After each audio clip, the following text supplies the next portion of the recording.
ভক্তি ভরে তন্ত্রের ঘরে সকল বন্ধুকে অসংখ্য ধন্যবাদ। আশা করি আপনারা সকলেই ভালো আছেন এবং সুস্থ আছেন। যে আজকে যে টপিকটা নিয়ে এসেছি, টপিকটা হলো বিবাহ বন্ধ করার তদবির। মানে কোনো নাজেহাল সম্পর্ক গড়ে ফেলেছে, ওটা বিবাহে পরিণত হতে চলেছে, কিন্তু আপনারা আপনাদের কথা শুনছেই না। অনেকবার বলেছেন যে এই বিয়েটা করিস না, অন্য কারোর সাথে কর, কিন্তু কোনো মতেই তারা শুনছে না, রাজি হচ্ছে না। ঠিক আছে, তখন গিয়ে আপনারা এই ক্রিয়াটি করুন। বিবাহ বন্ধ হতেই হবে, ঠিক আছে।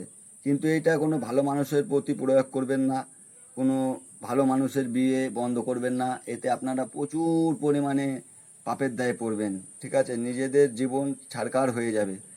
হ্যাঁ, কারো ভালো মানুষের যদি উপরে কোনো খারাপ অত্যাচার করুন, ঠিক আছে, বা তার বিবাহ যে কোনো দিক দিয়ে তাকে যদি বিপদে ফেলা হয়, তাহলে নিজের বিপদ নিজেই ডেকে আনা হয়। তো আপনারা নাজেহাল সম্পর্ক বিবাহকে বন্ধ করার জন্য এই ক্রিয়াটি করতে পারেন, মহা শক্তিশালী ক্রিয়া। তো আপনারা প্রথমে কি করবেন, মেহেন্দি গাছের শিকড় আপনাদের জোগাড় করতে হবে। মেহেন্দি গাছের শিকড় জোগাড় করবেন। হ্যাঁ, গাছের গোড়ায় 3টে ধূপকাঠি নিয়ে যাবেন, ভক্তি ভারে মূলটা যেইভাবে সংগ্রহ করতে হয় সেইভাবে সংগ্রহ করে আনবেন, ঠিক আছে।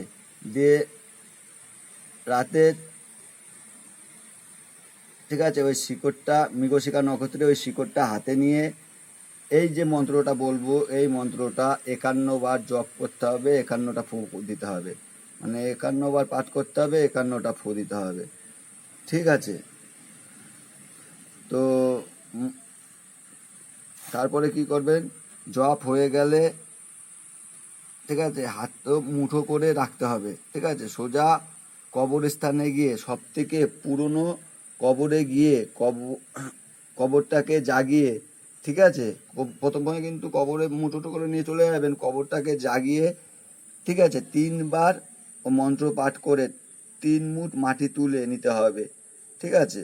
ওই যে মন্ত্রটা বললাম, 3 বার পাঠ করে 3 মুঠ মাটি তুলতে হবে। একবার মন্ত্র পাঠ করতে হবে, 1 মুঠ মাটি, এভাবে 3 বার পাঠ করে 3 বার মাটি তুলতে হবে, ঠিক আছে। আর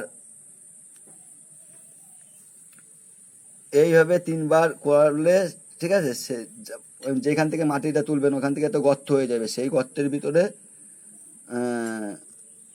আপনার মাটি তোলা হয়ে গেল, 3 বার মন্ত্র পাঠ করে গর্ত হয়ে গেল। সেই গর্তের ভিতরে কি করবেন, ওই শিকড়টা, ওই কবচটা আপনারা গর্তের ভিতরে দাফন করে দেবেন, মাটি চাপা দিয়ে দেবেন, ঠিক আছে। বোঝা গেল? আপনাদের সব কাজ শেষ। তাহলে প্রথমে কি করবেন, বুঝতে পেরেছেন? মন্ত্রটা আপনাদের 51 বার পাঠ করতে হবে, 51টা ফু মারতে হবে, ঠিক আছে। দিয়ে ফু মারা হয়ে গেল, দিয়ে হাতটা বন্ধ করে নিলেন। হাতটা বন্ধ করেই কিন্তু আপনারা ক্রিয়াটি করবেন। হাত বন্ধ করবেন, যখন ফু দেবেন তখন খুলবেন, আবার বন্ধ, ঠিক আছে। এইভাবে করে হাত বন্ধ আছে, দিয়ে সোজা কবরস্থানে গিয়ে, ঠিক আছে, আপনারা কি করবেন, একবার মন্ত্রপাঠ, একবার ওই কবরস্থান থেকে মাটি তুলবেন, কবরের ভিতর থেকে। এম করে থেকে 3 বার মন্ত্রপাঠ করলেন, 3 বারে যতটা গর্ত হয় ওই গর্তর ভিতরে ওই তাবিজটা, কবচটা পুঁতে দেবেন। বুঝতে পেরেছেন? তো মন্ত্রটা শুনুন। আল্লাহ অন্ধ, আল্লাহ তোরপুর আর অন্ধ, অমুকের বেটি অমুকের বিবাহ হয় বন্ধ, অমুকের বেটি অমুকের বিবাহ যদি না হয় বন্ধ, সোলাইমান অন্ধ, মোহাম্মদ অন্ধ। বুঝতে পেরেছেন? আগে পরে দুরূদ ইব্রাহিম পাঠ করে নেবেন। আশা করি আপনারা সকলেই বুঝতে পেরেছেন। ভালো থাকবেন।